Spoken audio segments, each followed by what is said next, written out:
The moment she testifies against a violent criminal, she thinks her nightmare is over, until the city's most feared mafia boss shows up at her door, claiming she's now his responsibility and his problem.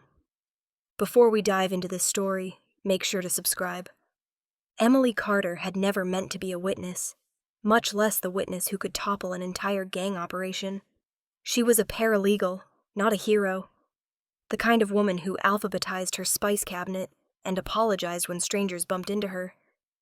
But 3 months ago, she had been walking home from work at the wrong moment, on the wrong street, at the very wrong time. And now, here she was, sitting in the witness chair in a courtroom overflowing with tension so thick it clung to her skin. Her palms were damp against the wood of the stand, her breath shallow, her voice steadier than she felt. "Yes," she said, staring straight at the prosecutor. "I saw Marco Reyes pull the trigger." A ripple of movement spread across the courtroom. Reporters leaned forward, pens scratching. Detectives stiffened. A few jurors glanced uneasily at the defendant's table, where the man she had named sat impossibly calm, his tattooed fingers tapping once against the polished surface. And then he smiled at her, a slow, knowing curl of his lips. Emily's heart lodged in her throat. She forced her gaze away and continued answering the prosecutor's questions, one at a time, each word sharp, crisp, undeniable. She had gone over her testimony 100 times with her attorney. She knew exactly what to say. Still, it felt like standing on a frozen lake, cracks forming beneath her feet with every truthful sentence. When they finally released her from the stand, she exhaled a breath she didn't realize she'd been holding. She gathered her notes, clutching them like a shield, and rose to leave the courtroom. Maybe she could breathe again once she stepped outside. Maybe the worst was behind her. Maybe. The moment she pushed through the double doors into the hallway, the swarm descended. Microphones shoved toward her. Camera flashes burst like tiny explosions. Voices layered over voices. "Miss Carter, do you fear retaliation? Do you regret testifying? Did you see the defendant's reaction? Do you think you'll be safe tonight?" Safe. The word hit harder than any other. Emily tried to push through the wall of bodies, but they closed around her, their questions feeding on her fear as like vultures sensing blood. Her pulse thundered as hands brushed her arms, her shoulders, grabbing for her attention. "No comment," she managed, her voice cracking. One reporter stepped directly into her path, blocking her exit. "Miss Carter, people who testify against Marco Reyes don't usually last long. How do you feel about that?" Her stomach turned cold. "Move," she whispered, but the man didn't. A court officer finally shouldered through, planting himself between her and the cameras. "Back up," he barked. "Let her through." Emily slipped past him, grateful for the tiny bubble of space he carved. She hurried down the steps outside the courthouse, gripping the handrail as though it could anchor her to something steady. The crowd stayed behind, simmering with unanswered questions, and the thrill of a story that was no longer her own. She reached the sidewalk, the city's noise hitting her like a wave. Horns, conversations. Sirens somewhere in the distance. Normal sounds, sounds she usually ignored. Today they drowned her. She walked fast, weaving through people who paid her no mind. Just another woman in a blazer, carrying papers, trying to get through her day. But inside, her heartbeat felt wrong. Too fast, too loud, too sharp. She kept replaying the moment Marco Reyes had smiled at her. She had done the right thing. She knew she had. But as she reached the corner and a gust of wind sliced through her coat, she felt something she hadn't let herself feel in the courtroom. Fear. Not the kind that made you look over your shoulder. The kind that settled into your bones and whispered, "This isn't over." She turned toward her apartment, hugging her coat tighter, her steps quickening with every shadow she passed. She didn't see the black car parked across the street. Didn't see the man inside, leaning forward slightly as she hurried away. She didn't notice when he spoke into his phone, voice low and gravel-edged. "She's out," he said. "And she's not safe." A pause. "Tell the men to hold position. I'll handle this myself." Then the engine started, quiet, controlled. and the car slipped into traffic behind her, keeping enough distance to remain unseen. Emily never looked back. If she had, she might have realized her nightmare had only just begun. And the man following her wasn't there to kill her. He was there to protect her, whether she wanted him to or not. Emily didn't turn on the living room lights when she got home that night. She didn't want to see the space too clearly, didn't want to acknowledge how empty and small and vulnerable her apartment suddenly felt. For years it had been her refuge, her little escape from the chaos of downtown. Tonight, it felt like a hiding place a predator already knew about. She kicked off her shoes, dropped her keys in the bowl by the door, and leaned against the wall with a shaky exhale. She'd made tea, but it had gone cold beside her hours ago.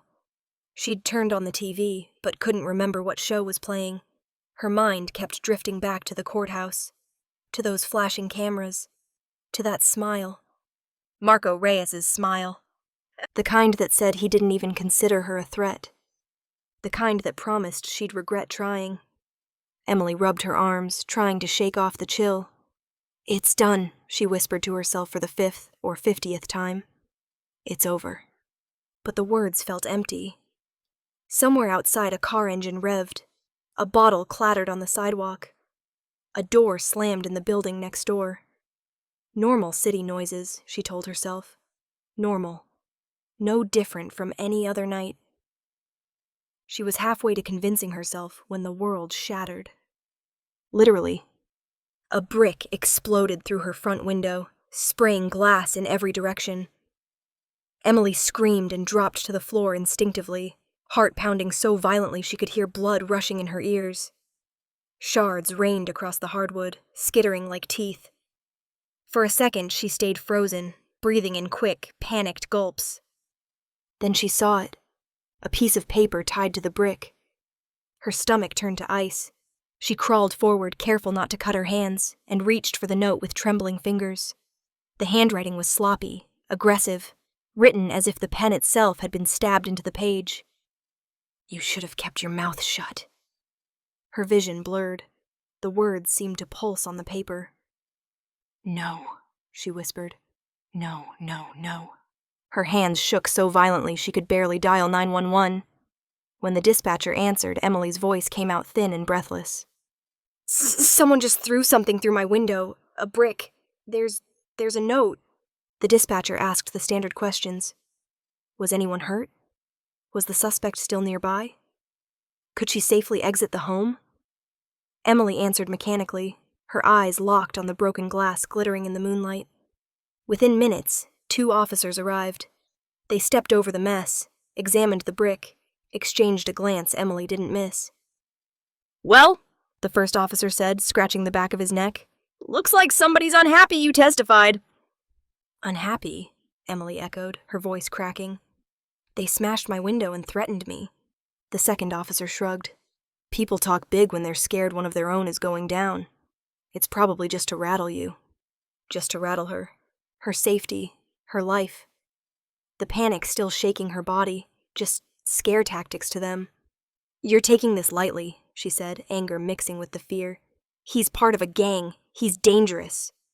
"We know who he is," the officer replied, tone softening as if that made it better. "But there's no evidence tying this brick to him. Could be copycats. Could be kids. Could be anyone."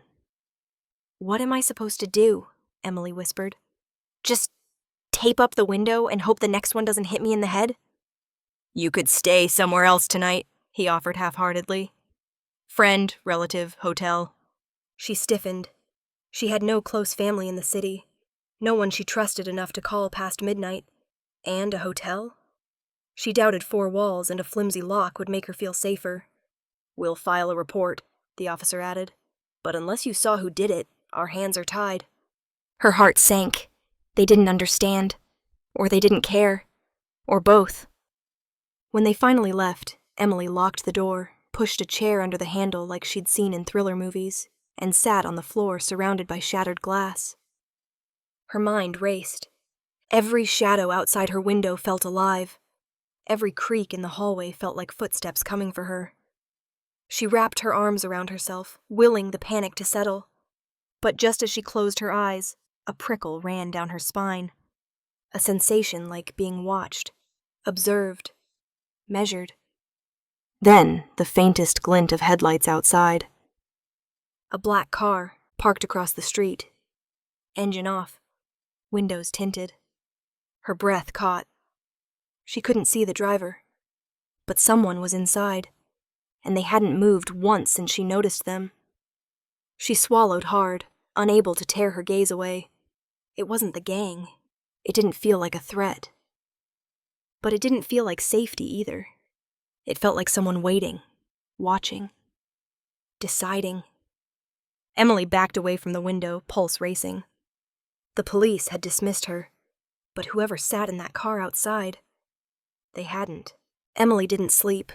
She tried, curling on the couch under a blanket, watching the clock crawl past midnight.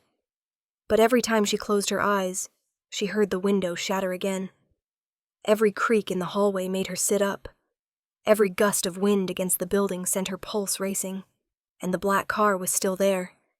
It hadn't moved. Not once. By 12:47 a.m., she was pacing the living room, arms crossed tightly over her chest, telling herself she was imagining things. Maybe it was a neighbor's visitor. Maybe a rideshare driver. Maybe... 3 soft knocks interrupted her thoughts. Not loud, not aggressive. Just deliberate. Emily froze. Her breath caught in her throat. No one friendly knocks like that at this hour. Slowly, she moved toward the peephole, each step a tremor. She pressed her eye to the cold metal, and her heart stopped. A man stood on the other side of the door, tall, broad-shouldered, dressed in a tailored black coat that fit him too well to be off the rack. Dark hair, eyes like winter steel. He didn't look impatient or nervous. He looked like someone who was used to being answered. Emily stepped back from the door so fast she nearly tripped. Number? No, she wasn't opening that door. Another knock, still soft, still patient. Emily Carter. Her breath stilled. The voice was deep and smooth, the kind that didn't need volume to command attention. Open the door, he said. We need to talk. She backed up further, heart hammering. No, I'm calling the police. A quiet exhale, almost amused. They won't come. Her skin prickled. How do you know that? She snapped, gripping her phone with shaking fingers. Because your call earlier was classified as a non-urgent threat. His tone remained calm, controlled. They won't send a patrol at this hour for a second report. Not unless someone is bleeding. She stared at the door, cold dread expanding through her chest. Who are you? A pause, and then, Adrian Valenti. Everything inside her stilled. She knew that name. Everyone did. He was an urban legend in the city, part myth, part nightmare. The man cops wouldn't touch and criminals wouldn't cross. A ghost with money, power, and an empire carved from the city's underbelly. And he was standing outside her apartment, knocking politely. Emily's knees weakened. What do you want? She whispered. Another moment of silence. When he spoke again, his voice dipped lower, quieter. To protect you. She almost laughed. A breathless, panicked sound. You're a criminal! And your life is in danger. I already called the police, but they won't help you. And you will? She shot back. Yes. No hesitation. None. Emily swallowed hard, pulse pounding in her ears. Why? Why me? He didn't answer immediately. When he finally spoke, his words were measured. The man you testified against, he said, is not one of mine. He works for a rival faction. You put him away. They retaliate. Simple cause and effect. Her stomach twisted. So what? You're here out of some civic duty? This time the soft sound he made was undeniably a laugh. Not unkind, just cold. No, Ms. Carter. I don't do civic duty. Another quiet knock. I do survival. And right now, protecting you is in both of our interests." Emily stared at the door, at the fragile piece of wood between her and a man the city whispered about with fear. She should tell him to leave. She should call someone. Anyone. But the black car was still outside. The brick still lay on her floor. Her window was still shattered. Her hands were still shaking. And the police weren't coming. Adrian's voice slipped through the door one last time. "Open the door, Emily." A quiet warning. A quiet promise. Before someone else comes back, who doesn't knock. Her breath trembled. Her fingers hovered over the lock. This was a terrible idea. The worst idea. But so was staying alone in a broken apartment with a target on her back. Slowly, Emily reached for the deadbolt. It clicked. Then she opened the door, and the man on the other side looked at her like he already knew everything that would come next. Emily barely had time to process the fact that Adrian Valenti was standing in her living room. Solid, real, entirely out of place amid her knocked-over lamp and shattered glass, before he delivered the line that made her spine stiffen. "You're coming with me." She blinked. "Excuse me?" He said it as if he were commenting on the weather. Calm, certain, not asking, declaring. "No," Emily snapped, finally finding her voice. "Absolutely not. I don't even know you. You can't just walk into my home and—" "You opened the door," he reminded her, stepping further inside with deliberate ease, his eyes scanning the room like a threat assessment report. "Which means you accepted my help. That is not how consent works. Semantics." "Not semantics." Her voice rose, wavering but firm. "You're a criminal. I'm not going anywhere with you." Adrian turned toward her slowly, hands slipping into the pockets of his tailored coat, posture relaxed in a way that made her nervous. Men who were calm in chaos were either sociopaths or extremely capable. "Emily," he said quietly, "this isn't a negotiation." Her heart stuttered. "It is for me." He studied her face for a moment, intensely enough that she felt stripped bare, then shook his head once. "You're terrified." "No, Wait," he countered. "The only reason you're arguing is because you think it gives you control. But you don't have control. Not anymore." She swallowed hard. "You can't force me." "Under normal circumstances?" He nodded. "I wouldn't." Then his gaze flicked toward her broken window. "These aren't normal circumstances." Before she could respond, headlights passed over the room, bright enough to wash every surface in silver light. Emily froze. Because the car outside wasn't Adrian's. He was already moving. In 3 steps, he was at the window, peering through the corner of the broken frame. His voice dropped, low and uncharacteristically tense. "Get down." "Why?"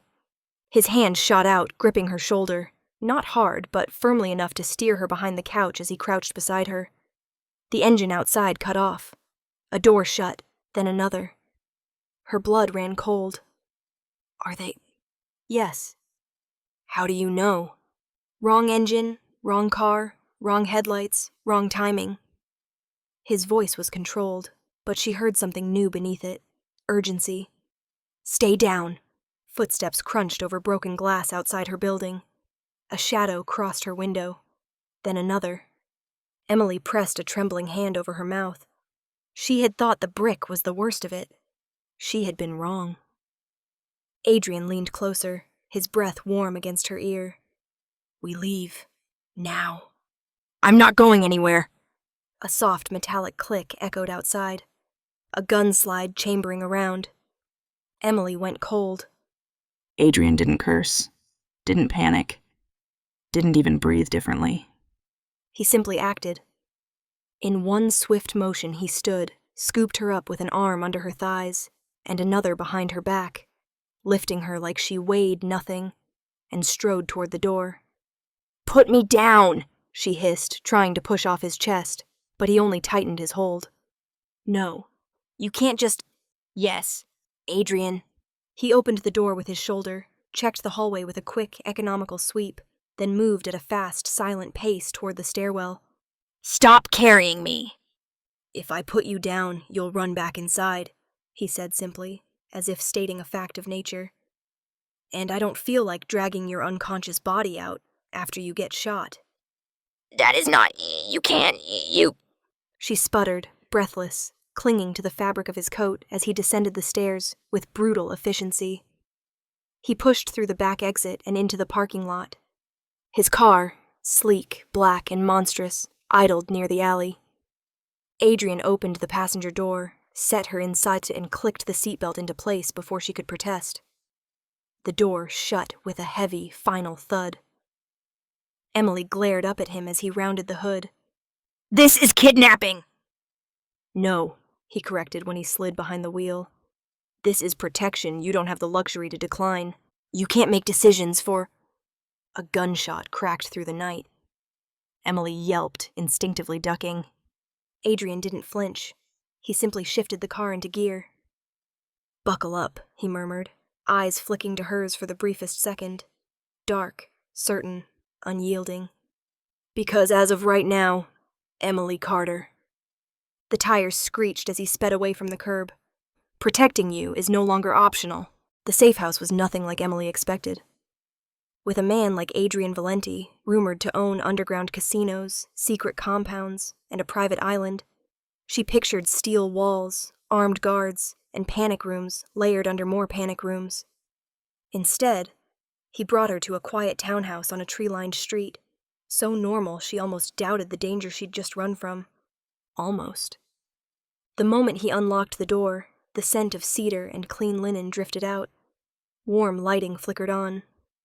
The space looked lived in but untouched, like someone maintained it regularly but rarely stayed inside.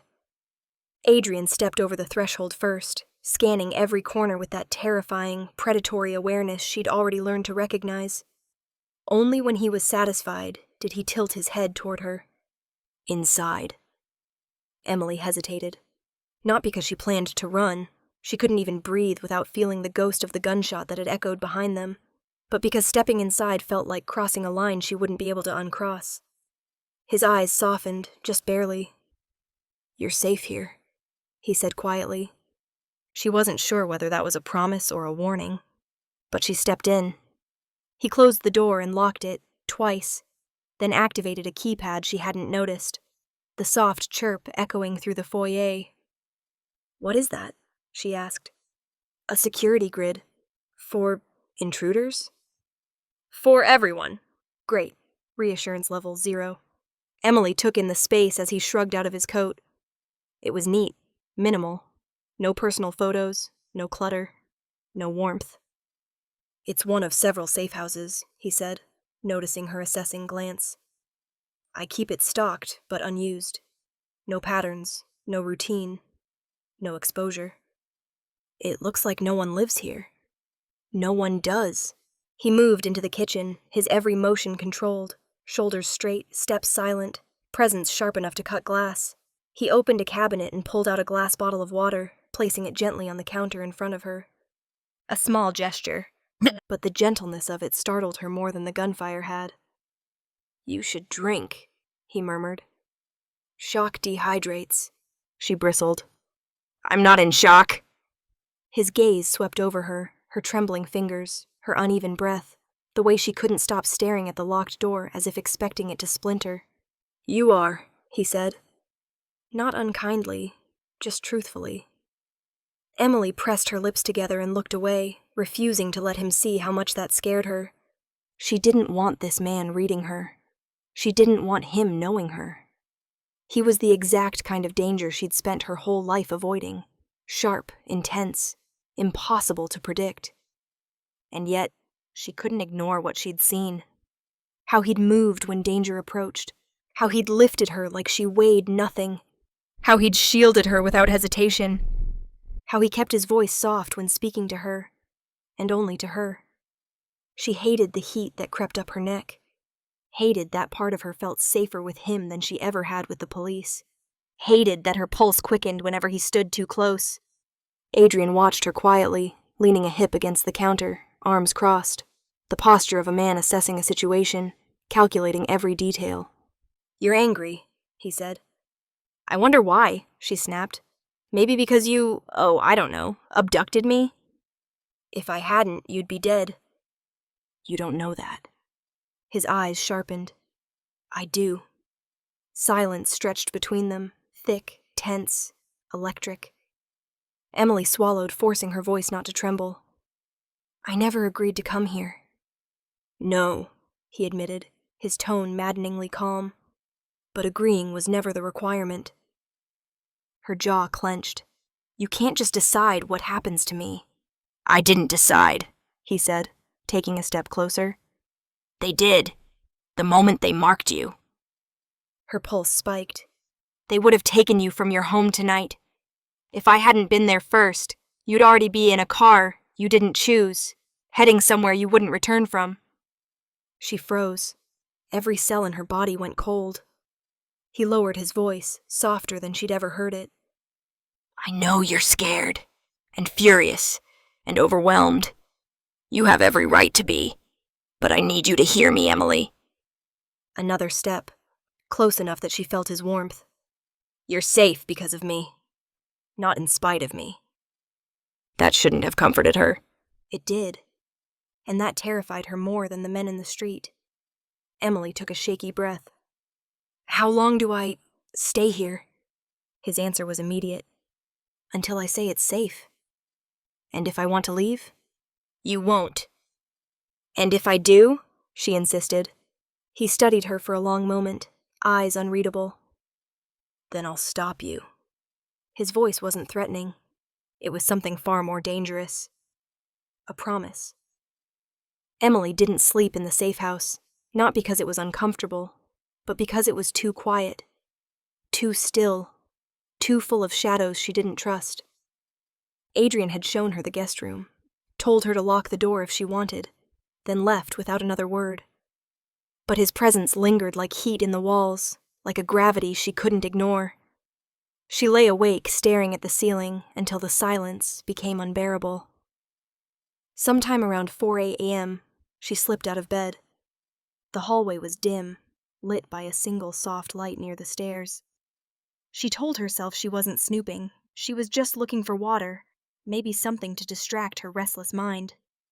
But the truth was simpler, more dangerous. She wanted to know who Adrian Valenti really was, and why he knew so much about her. Emily padded down the hallway, careful not to make a sound. Something tugged at her, a subtle draft or quiet hum, pulling her toward a door slightly ajar. It wasn't the kitchen. Her stomach tightened. Curiosity pulled stronger than fear. The door creaked as she pushed it open. Inside was a small office lit only by the glow of a desk lamp left on low. Papers were stacked in neat piles. A laptop sat closed.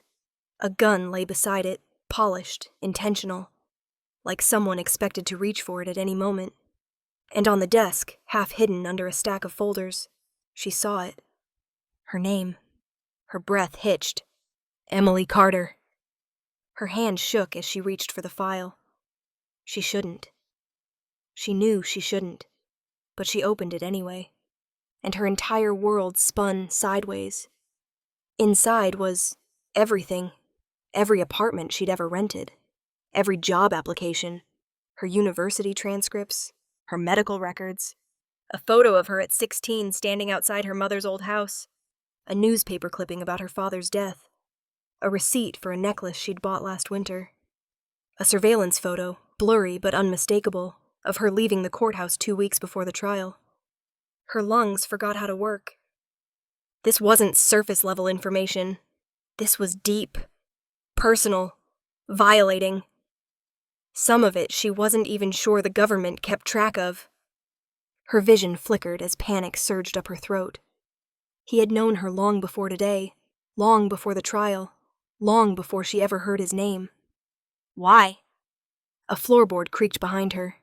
Emily nearly dropped the file as she spun around. Adrian was in the doorway. His white dress shirt sleeves were rolled up, his hair slightly tousled, as if he'd just run a hand through it, his expression unreadable. But his eyes, those dark, fathomless eyes, locked on the file in her hands. Of course he didn't look surprised. He only looked Inevitable.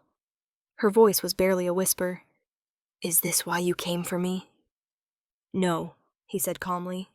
This is why I had to. She shook her head, heart pounding. How long have you been watching me? A while. That's not an answer. I know. Something snapped inside her.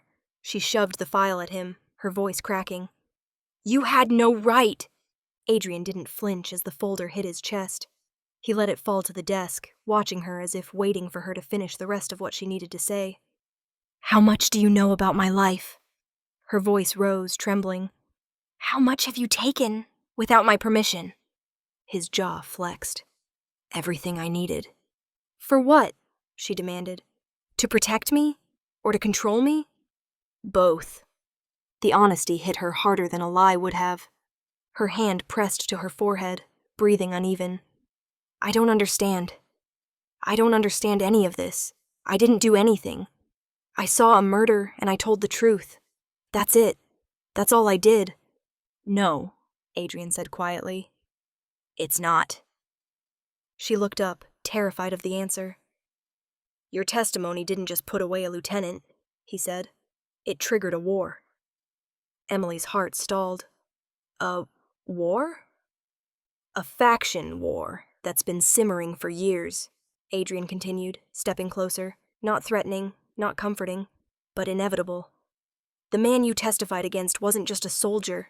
He was the nephew of the second in command of a rival syndicate. And that syndicate is using your testimony as an excuse to strike at anyone they consider responsible. She backed away from him, eyes wide. I didn't choose any of this! I know. His voice softened in a way that terrified her more than anything else tonight. But now you're in the center of it. Her throat tightened. I'm no one. Why would they care about me? Because your name is on every headline, Adrian said. Because you showed your face in court. Because you made them look weak. He paused. And because they believe you know more than you testified. I don't, she cried. I don't know anything else. I know, he said again quietly. But it doesn't matter what's true.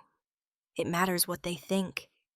Silence stretched between them, thick, suffocating, heavy with implications she didn't want to understand.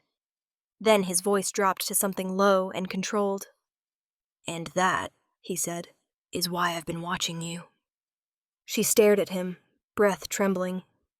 Emily, he added softly, you don't realize it yet, but you aren't safe anywhere except with me. He stepped close enough that she could feel his warmth, his presence overwhelming. And now that they've marked you, his voice dropped to a whisper. I can't let you out of my sight. Emily sank into the nearest chair, her legs too shaky to trust. The file lay open on the desk between them, her entire life spread out in black ink and crisp paper. But that wasn't what made her dizzy. It was the way Adrian was looking at her. Not with pity, not with anger, but with the grim certainty of someone about to rip away the last illusion she'd been clinging to. Someone used you, he said quietly. The words slid through the room like a blade. Emily looked up sharply. Used me? Who? Adrian didn't answer immediately. He paced once, just once, across the small office, shoulders tense, jaw locked, as though choosing his words with surgical precision. Then he stopped in front of her and dropped the truth like a match in gasoline. Someone inside your justice system leaked your identity. Emily felt the world tilt. No, that's impossible. I was protected. My statement was sealed. I was only testifying because they said... They lied, he cut in. Her pulse hammered in her throat. But my boss, the DA, the detectives, they all promised anonymity. They said no one would ever know it was me. They knew, Adrian said, from the moment you walked into that courtroom. Cold crept through her veins, slow and suffocating. He continued, voice low and deliberate. The rival faction needed an excuse to retaliate, needed a spark, a reason to open fire without looking like the aggressors. And someone inside your courthouse gave them that spark. His eyes locked onto hers. By giving them you. Emily's breath stuttered. No, that doesn't make sense. Why would anyone do that? Power, Adrian replied. Leverage, money, fear. Take your pick. She shook her head violently. I work with these people every day. They're not criminals. He cut her off with a sharp shake of his head. Emily, corruption doesn't wear a mask. It shakes your hand. It texts you jokes at work. It signs your paycheck. She pressed a shaking hand to her mouth. But they said I was the only witness brave enough to testify. That they'd protect me. That they'd keep me safe. And then they threw you to the wolves, Adrian said. He leaned forward, bracing his hands on the desk. You think that brick through your window was random? You think that car outside your building tonight was a coincidence? No. Her eyes burned with tears, but she refused to blink. Then how did they know where I lived? Because someone gave them your file, he said. Your full name, your address, your workplace, everything. Emily's stomach twisted. She remembered the reporters outside the courthouse, the flashes, the chaos. She remembered one officer ushering her through the doors, telling her to keep her head down. He'd looked her in the eye and told her she did the right thing. She swallowed. Do you know who did it? A long silence. Adrian's expression hardened. I know who signed off on the document release. I know who accessed your sealed testimony. And I know who met with the rival syndicate last week. Emily's heart climbed into her throat. Who? He said the name so quietly she nearly missed it. Assistant District Attorney Marcus Hale. Her breath punched out of her. Marcus. Her supervisor, her mentor. The man who'd encouraged her to testify. The one who'd promised the system would protect her. No, she whispered. He wouldn't. He's not like that. He was paid, Adrian said flatly. Or threatened, or both. But the result is the same. Emily's chest hurt, sharp, pressure-filled, like something inside her was fracturing. You're lying, she forced out. You're just trying to scare me. If I wanted to scare you, Adrian said, leaning closer, I'd tell you what they planned to do after they found you, but I'm trying to keep you alive. Emily felt sick. Why would Marcus betray me? Why put me at risk? Because you were useful, Adrian said. Because targeting you forces my rivals to act. Because your death could be blamed on me. Because the DA's office gets to declare war on the Valenti faction and rally public support behind a crackdown. A bitter laugh escaped him. You wouldn't be the first innocent they sacrificed for a headline. Emily wrapped her arms around herself, shaking. I trusted them. I know. He said it softly, too softly. She looked up at him through blurred eyes. What happens now? What does any of this mean for me? Adrian's answer was ice and fire, terrifying and strangely steadying all at once. It means you're not just a witness anymore, he said. You're a message, a pawn, a target worth killing. Her breath froze. And it means, he continued, voice dropping to a vow that made every hair on her arms rise, that as long as you're in the middle of this war, there is only one person who can keep you alive. He took a step closer. I don't care who betrayed you, Emily. Another step. I don't care what they planned. His hand brushed her arm, light, deliberate, grounding. You're mine to protect now. Not a threat. A promise. Emily didn't remember falling asleep, only the bone-deep exhaustion that finally dragged her under sometime after dawn. But she remembered how she woke. To the sound of glass exploding. To the thunder of footsteps. To the unmistakable crack of gunfire shattering the fragile quiet of the safe house.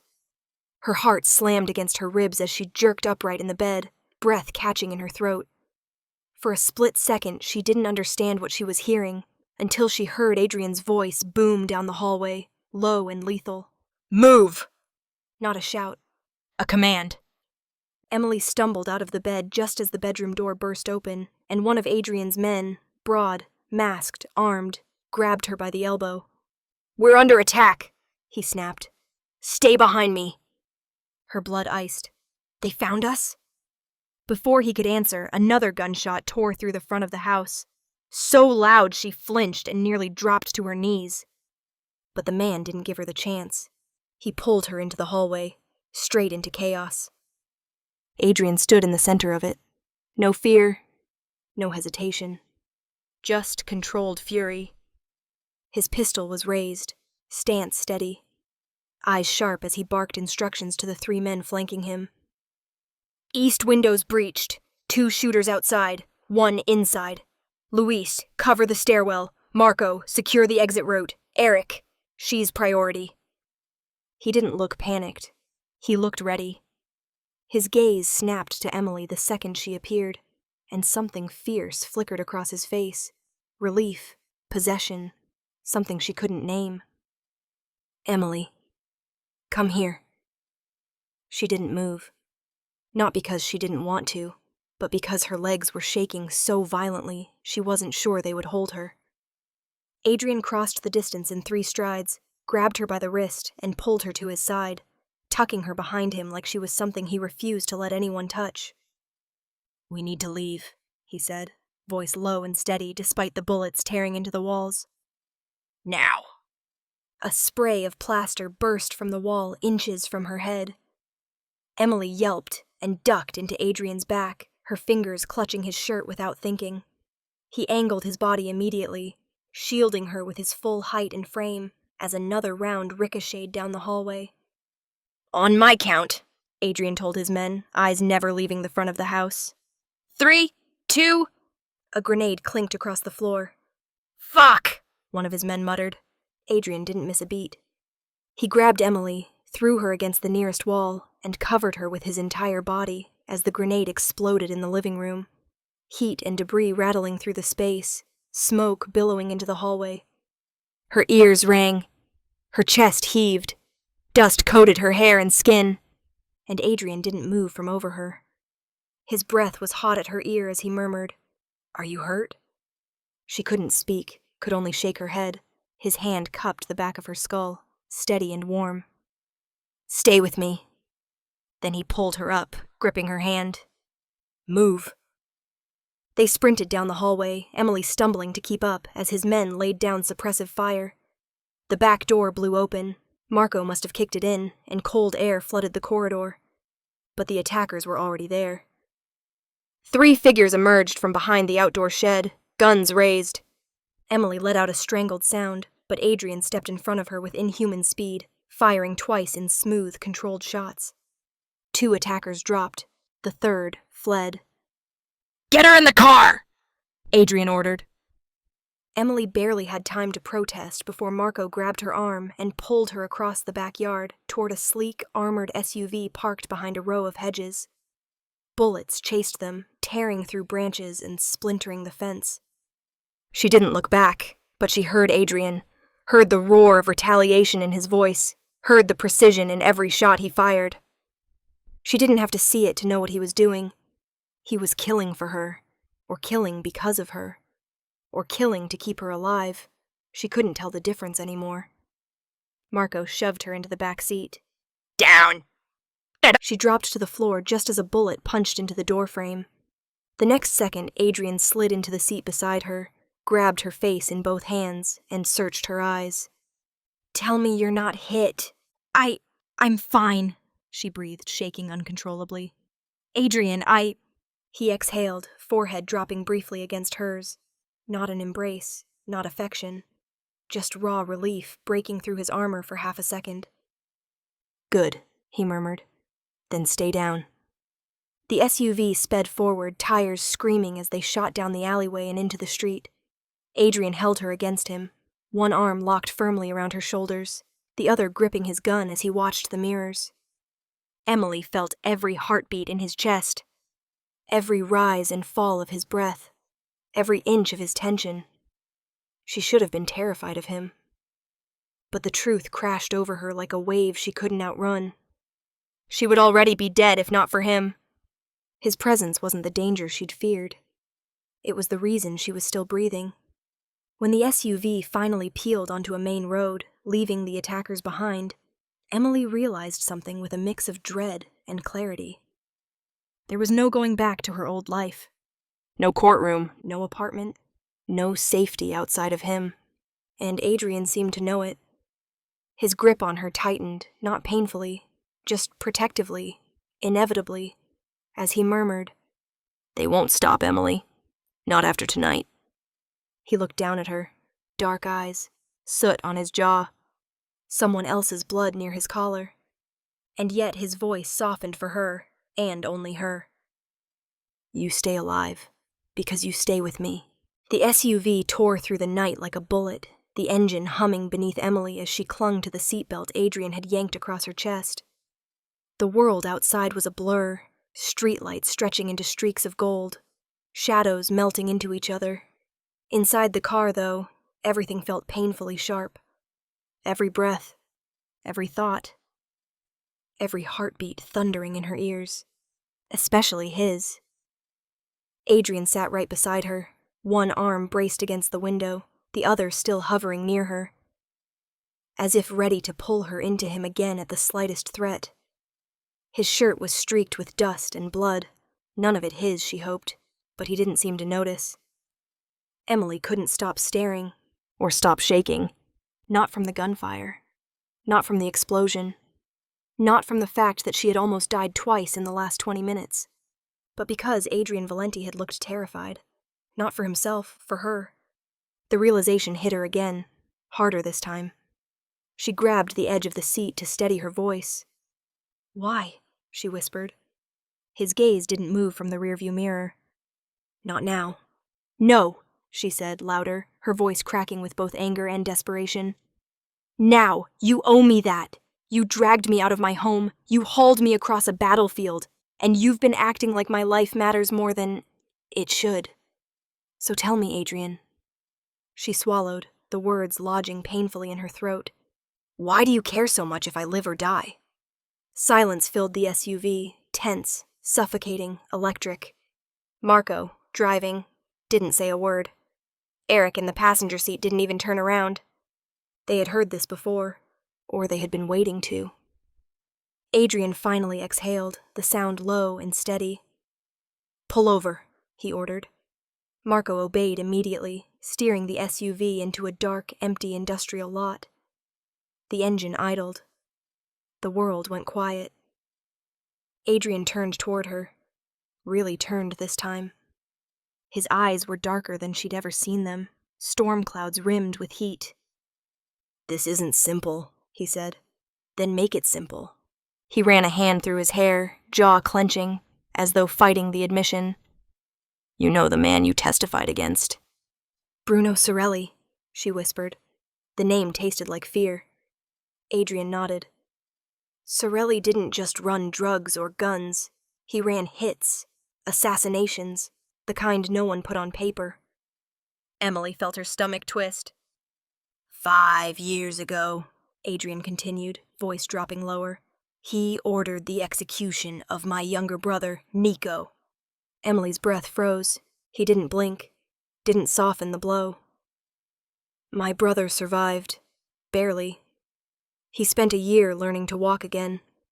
Another year looking over his shoulder.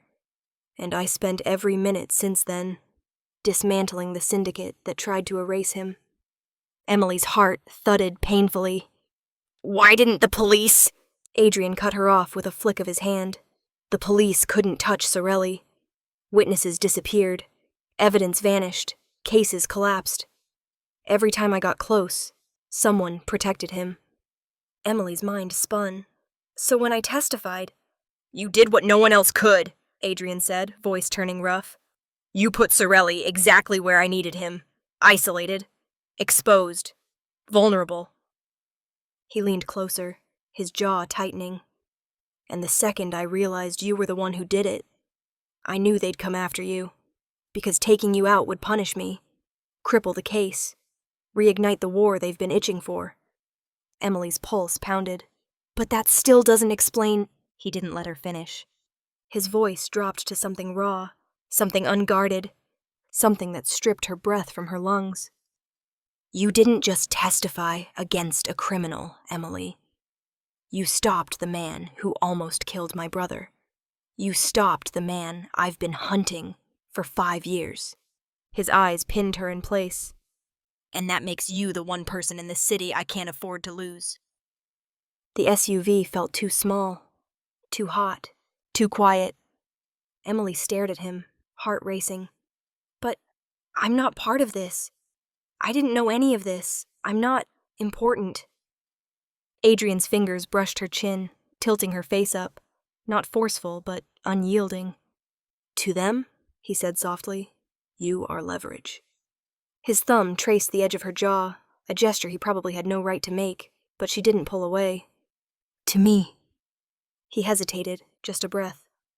Just enough to make her pulse stumble. You're the reason my brother might finally sleep without checking the locks. Emily's breath hitched. You don't owe me anything, she whispered. His voice was barely above a murmur. I disagree. But you don't even know me. His gaze dipped, briefly, to her lips before locking with her eyes again. I know enough. I know you walked into a courtroom full of monsters and told the truth when everyone else was too afraid. I know you risked your life for justice. I know the world chews up people like you. And I know, he added, voice turning low and dangerous, that if anything happened to you, I would never forgive myself. Emily's pulse stuttered. There it was, the terrifying truth. Not that Adrian was dangerous, but that his protectiveness wasn't just strategy. It was personal. So yes, he finished quietly, I care. More than I should. Emily felt her walls crack. And now, he said, leaning in, his breath ghosting her skin, they care too. Which means you don't get to walk away. Not from me. Not from this. Her breath trembled. You're in the middle, Emily. And until this ends... His hand slid to the back of her neck, steady, grounding, terrifyingly gentle. You're mine to keep alive. The SUV rumbled quietly in the shadows of the abandoned lot, the engine's low hum the only sound punctuating the thick, heavy silence between them. Emily sat frozen, Adrian's confession still echoing inside her chest like a second heartbeat. Fierce, relentless, impossible to ignore. He cared. Not strategically, not accidentally, not because it was convenient. He cared in a way that terrified her. And now she had to make a choice that terrified her even more. Adrian leaned back in his seat, watching her with the kind of attention that stripped away any attempt to hide. His shirt was still torn from the fight, his knuckles bruised, his jaw shadowed with stubble. But his eyes, God, his eyes were clearer than ever. You understand the situation now, he said quietly. The law won't protect you. They think you're a liability, a loose end. And the faction Sorelli belonged to, his jaw clenched. They want you dead simply for existing. Emily swallowed, feeling her throat scrape painfully. So what are my options? He didn't soften the truth. He never did. 2. The air felt too thin. He lifted one finger. Option 1. Disappear. I can fake records, move you across the world. New name, new job, new life. No courthouse, no city, no friends, no past. A cold weight settled in her stomach. Emily imagined it, waking up in a strange place, alone, pretending to be someone she wasn't, looking over her shoulder forever. No family, no identity, no justice. Option 2, Adrian continued, raising a second finger. You stay under my protection. The words hung between them, heavy with implication. Emily forced herself to breathe. And what does that mean, exactly? It means you stay with me, he said simply. In my world, under my guard. You don't walk down a street alone. You don't go to work alone. You don't breathe in a room that I haven't cleared first. Emily's pulse quickened. That sounds like prison. No, he murmured, his gaze flicking to her mouth before dragging back up to her eyes. Prison doesn't come with choices. You're choosing this. If you choose it. Her breath hitched. And what about you? What do you get out of me staying? He leaned closer, slow, deliberate, his presence wrapping around her like heat. Peace, he said. I get the peace of knowing you're alive. Emily's chest tightened. And what happens if I stay until this is over? Do I get to walk away? Adrian didn't look away, but he didn't answer quickly either. Finally, his voice dropped to something raw, something that made her spine tingle. I can protect your life, Emily. I can't promise I'll ever want to let you go. Her heart stuttered, because that wasn't the answer she'd expected. And not the one she should want. A siren wailed somewhere far off. The SUV's interior lights flickered as a truck passed on a distant road. And still Adrian waited, patient, steady, unyielding, as if the entire city were holding its breath with him. Emily looked down at her trembling hands. She wasn't built for running. She wasn't built for hiding. But she also wasn't built for the world Adrian lived in. Shadowed halls, whispered threats, loyalty measured in bullets and blood. She lifted her gaze, voice barely above a whisper. If I stay, what does that make me? Adrian didn't blink. It makes you protected. That's not what I asked. His jaw flexed. The answer came slower this time, as if pulled from somewhere deep and forbidden.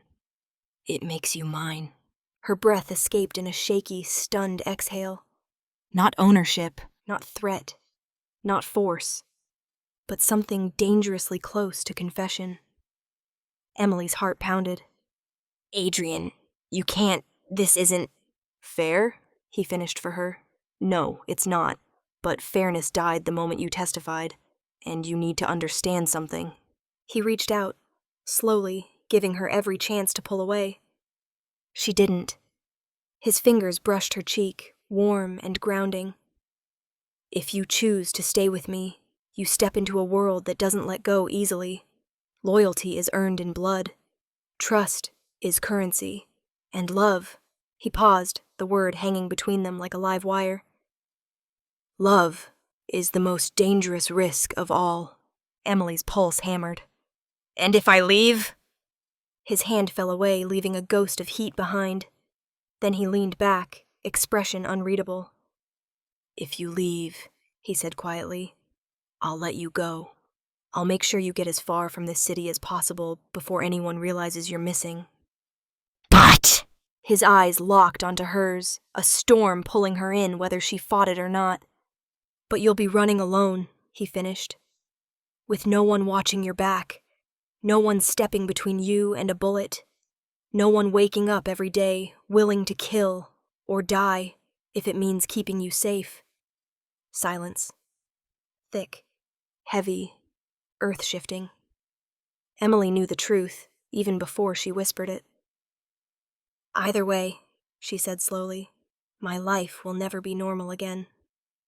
No, Adrian agreed softly. Normal isn't an option anymore. She looked at him, really looked at him. The ruthless protector. The man who killed without hesitation. The man who shielded her, like her life was worth more than his. The man whose voice softened only when he said her name. Her choice wasn't between safety and danger. It was between alone and alive. Emily exhaled, her voice trembling but certain. Then I choose. But the sentence dissolved as Adrian's eyes darkened, like he already knew the answer, and feared it, and wanted it, and needed it. More than he should. More than she should let him. The danger wasn't outside the SUV anymore. It was sitting right beside her, waiting for her to choose him, or walk away forever. If you enjoyed the story, don't forget to like and subscribe for more.